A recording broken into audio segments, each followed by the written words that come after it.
I think what we're inclined to forget is that at first, the Americans in general, especially the military, felt that they were there to do good, and they were doing good, and they wanted the world to see that they were doing good.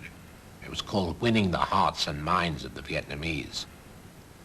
Personal hygiene was always a matter of great concern to Americans. Every American seemed quite convinced that people were somehow unhygienic. On the other hand, the Vietnamese, who found it necessary to bathe 3 times a day, could never understand why Americans restricted themselves to only 1 daily washing. This Marine was demonstrating to bored mothers how to bathe a child.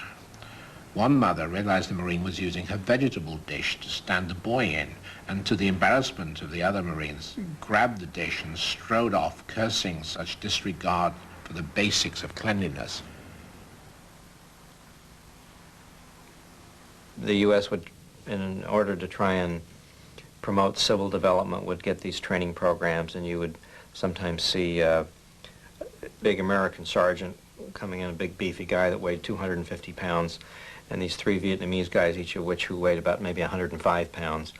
And he'd be trying to teach these little tigers just exactly, you know, the right way to do this. We're going to teach them a trade and teach them how to do this and that.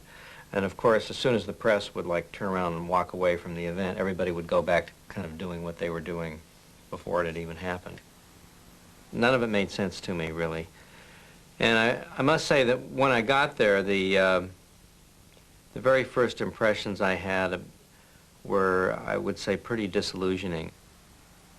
In the minds of Americans who went over there, they were briefed very thoroughly that they were going over there to save these people from some horrendous enemy, namely the communists, who turned out to be the people themselves.